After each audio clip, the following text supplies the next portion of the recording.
বাংলাদেশে নতুন আরেকটি ছাত্রদের রাজনৈতিক দল আত্মপ্রকাশ করতে যাচ্ছে বলে ইতিমধ্যেই পত্রপত্রিকায় বিভিন্ন জায়গায় প্রকাশ এসেছে। আপনারা জানেন যে ছাত্র জনতার বিপ্লবের মধ্য দিয়ে আমরা 5ই আগস্ট বাংলাদেশ থেকে শেখ হাসিনাকে তাড়াতে পেরেছিলাম এবং বাংলাদেশের জনগণের একটি প্রত্যাশা ছিল যে সাধারণ শিক্ষার্থীরা তাদের একটি দল গঠন হোক, সেটা কম হোক বেশি হোক, জনগণ তাদেরকে একটু হলেও সিম্প্যাথি ক্রিয়েট করবে, তাদের প্রতি ভালোবাসা প্রকাশ করবে, তারা দেশ গঠনে হাঁটি হাঁটি পা পা করে সামনের দিকে এগিয়ে যাবে। একটা পর্যায়ে গিয়ে দেশের প্রয়োজনে, জনতার প্রয়োজনে তারা দেশের সরকারেও যদি কখনো পৌঁছতে পারে, সেটা জনগণ কখনোই তাদেরকে খারাপ চোখে দেখতো না, বরং তাদেরকে সহযোগিতা করত। কিন্তু আজকের এই ছাত্র জনতার সেই যে আবেদন, তাদের প্রতি জনগণের যে প্রত্যাশা, সেটাও আমার কাছে মনে হচ্ছে নতুন করে আবার ভেঙে পড়তে শুরু করেছে। যদিও বাস্তবতা অনেক কঠিন, ভবিষ্যৎ প্রমাণ করবে যে কে কোন জায়গায় যাচ্ছে। বাংলাদেশের জনগণ সবসময় আপসহীন মানুষদের পক্ষে থাকে। মানে জনগণের কাছে যদি আপনি ভালোবাসার পাত্র হতে চান, তাহলে আপনাকে আপসহীন এবং ন্যায়নিষ্ঠ এবং আপনার কথাবার্তার মধ্যে এক ধরনের চিন্তা চেতনা থাকতে হবে। আজকে এরকম কালকে এরকম এমনটা নয়।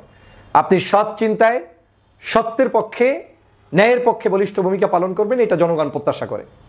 কিন্তু জনগণ এটা যদি দেখে যে কোনো ব্যক্তি 2-5টা সিট বিশেষ কোনো ভাগবটোরার জন্য কিংবা বিশেষ কোনো স্বার্থে এমপি মন্ত্রী হওয়া, এসব কিছু মিলে দেশি বিদেশি বিভিন্ন জায়গায় সহযোগিতা নিয়ে কিংবা করে নিজে কোনো কোনো কোনো পদ পদবি ভাগিয়ে নেওয়া, এই চিন্তা যখন এদেশের জনগণ দেখে, তখন সেটা ভালো চোখে তারা দেখে না।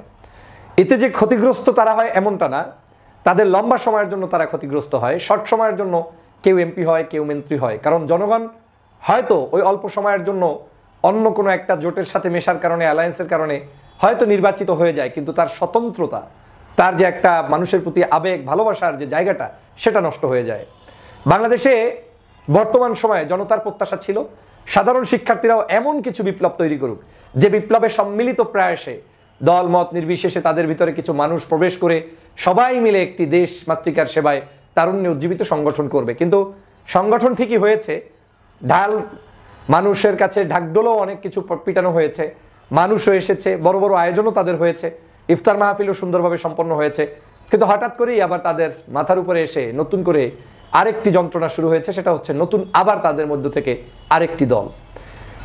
এই দল যে কেউ করতে পারে, বাংলাদেশের যে কোনো রাজনৈতিক সংগঠনের করার অধিকার রয়েছে, বাংলাদেশের যে কোনো সাধারণ নাগরিকের। একজন রিক্সাওয়ালা চাইলেও বাংলাদেশের রাজনৈতিক দল গঠন করতেই পারে।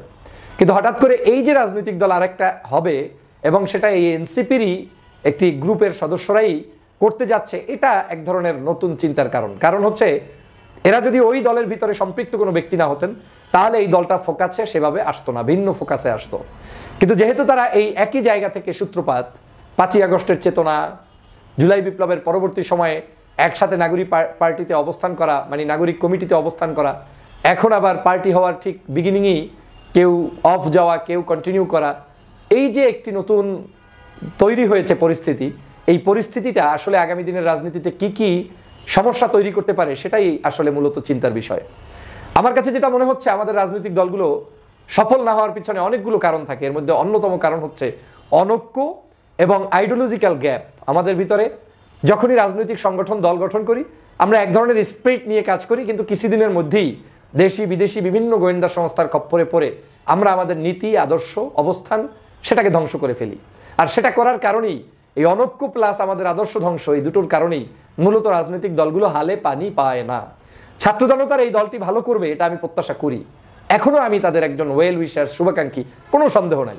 কিন্তু আমাকে সন্দেহ তৈরি করছে দিন দিন যে আদতে এই দলটি শেষ পর্যন্ত গিয়ে ছোট কোনো রাজনৈতিক বামপন্থী দলগুলোর মতো অবস্থা হয় কিনা, কিংবা এই দলগুলোর মধ্যে অনৈক্য তৈরি হওয়ার কারণে, নতুন নতুন কিছু হওয়ার কারণে তারা আদতে কে কতটুকু মাঠের দৌড়ে টিকে থাকবে, সেটা এখন চিন্তার বিষয়। আরেকটা বিষয় হচ্ছে, রাজনীতিতে আপনার অবস্থান ক্লিয়ার থাকা যথেষ্ট দরকার। এদেশের জনগণ আপনার ভিতর বাহিরটা বুঝতে চায়। আপনি জাতীয়তাবাদী ইসলামী মূল্যবোধে বিশ্বাসী, না শুধু জাতীয়তাবাদী মূল্য বিশ্বাসী, না শুধু ইসলামী মূল্যবোধে বিশ্বাসী, না আপনি অন্য কোনো মূল্যবোধে বিশ্বাসী, জনগণের কাছে ক্লিয়ার হতে হবে। এদেশে আপনি শুরুতে ভাব নেবেন একরকম, পরবর্তীতে এসে আপনি যেটা প্রথম ভাব নিয়েছেন সেটা থেকে ভিন্ন কিছু প্রকাশ করলেন, জনগণ সেটাকে ভালোভাবে নিতে পারে না। তো আমার কাছে মনে হচ্ছে নতুন যে রাজনৈতিক দল আসছেন, তারা সময়ের প্রয়োজনীয় হয়তো এখন বলার চেষ্টা করছেন যে এখানে কোনো জাতপাত থাকবে না, সবাইকে নিয়ে ধর্মীয় মূল্যবোধ সহ সবাইকে নিয়ে একসাথে পথ চলা, এবং জুলাইয়ের যে স্পিরিট সেটাকে তারা শুধু জুলাইয়ের স্পিরিটটাকেই তারা ধারণ করতে চায় বলে তারা এই কাজ শুরু করেছেন। আবার তাদের ভিতরেও দু একজন ব্যক্তির ইতিমধ্যেই ফেসবুকে আমরা মন্তব্য দেখেছি, টক শোতে মন্তব্য দেখেছি, যেগুলা ব্যথিত করেছে বহু মানুষকে, যদিও তিনি এটার জন্য দুঃখ প্রকাশ করেছেন। রাজনৈতিক একটি সংগঠনকে যেভাবে তিনি মিন করেছিলেন বা যে মিন করে বক্তব্য দিয়েছিলেন সেজন্য দুঃখ প্রকাশ করেছেন। তো সব কিছু মিলেই একটি পরিস্থিতি এমনভাবে যাচ্ছে যে এই পরিস্থিতিটা আসলে আমাদের বাংলাদেশের জন্য আগামী দিনের জন্য একটা কঠিন সময় অপেক্ষা করছে। এই ছাত্র জনতা কোন দিকে কতটুকু সফল হবে সেটা নির্ণয় করবে বাংলাদেশের সাধারণ জনগণ এবং নির্ণয় করবে তাদের আদর্শিক জায়গাটা। তবে এতটুকু আমি পরামর্শ দিয়ে যেতে পারি, আপনি যে দলই করেন না কেন, যে আদর্শই করেন না কেন, এদেশে আইডিওলজি অন্যতম একটি ফ্যাক্ট। চোখের সামনে দেখেন বহু রাজনৈতিক দল আছে যাদের বিভিন্ন বয়স 30 বছর, কিন্তু এখন 30 জন মানুষও নাই। এর কারণ কি? কারণ তারা প্রগতির কথা বলে ধর্মটাকে ভিন্ন দিকে ট্যাগ লাগিয়ে ভিন্ন জায়গায় রেখে দিতে চায়, এবং এটা করতে গিয়ে সাধারণ মানুষদের স্বতঃস্ফূর্ত অংশগ্রহণ নেই। আপনি উদার হতে সমস্যা নেই, আপনি মুক্ত চিন্তার মানুষ, তাতে কোনো সমস্যা নেই, কিন্তু আপনি মুক্ত চিন্তার অর্থ যেন এমন হয় যে মুক্ত মানে সবাই আপনার কাছে মুক্ত।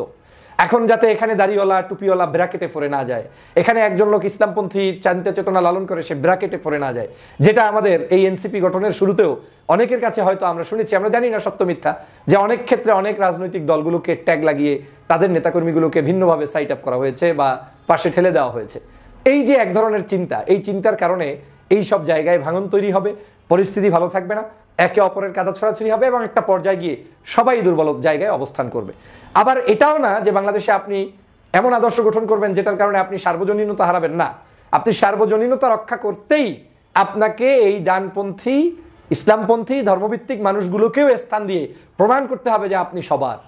এখন আমাদের এই যে দৈন্যতা বাংলাদেশের রাজনীতিতে আছে, একটু ডান হলেই তাকে কোণঠাসা করা, তাকে নিলে বিদেশ কিভাবে বলবে, অন্য দেশ কিভাবে বলবে, এই কারণেই আপনারা জাগতে পারেন না। আমি নতুন রাজনৈতিক দল আরেকটি যারা আসবেন, আপনাদের প্রতিও একই নসিহত, আপনারা কিভাবে আগামী রাজনীতি করবেন, আপনারা এনসিপির মতাদর্শ অনুসরণ করবেন নাকি সম্পূর্ণ ভিন্ন প্ল্যাটফর্ম গঠন করবেন, নাকি আপনারা করার পরে আরও একটা নতুন কিছু আসবে, সেটা জনগণ দেখবে। তবে আমি মনে করি বাংলাদেশের প্রেক্ষাপট বিবেচনা করে আপনাদের পথ চলা অত্যন্ত জরুরি, এবং এই বাংলাদেশের রাজনীতিতে আপনারা যদি টিকে থাকতে চান তাহলে সার্বজনীন যে চিন্তা সেটাকে যাতে কোনো অবস্থায় কোণঠাসা না করেন, তাহলেই হয়তো জনতার প্রত্যাশা আপনাদের প্রতি থাকতে পারে, এবং সেই প্রত্যাশাই আপনাদের প্রতি রইল। আল্লাহ হাফেজ।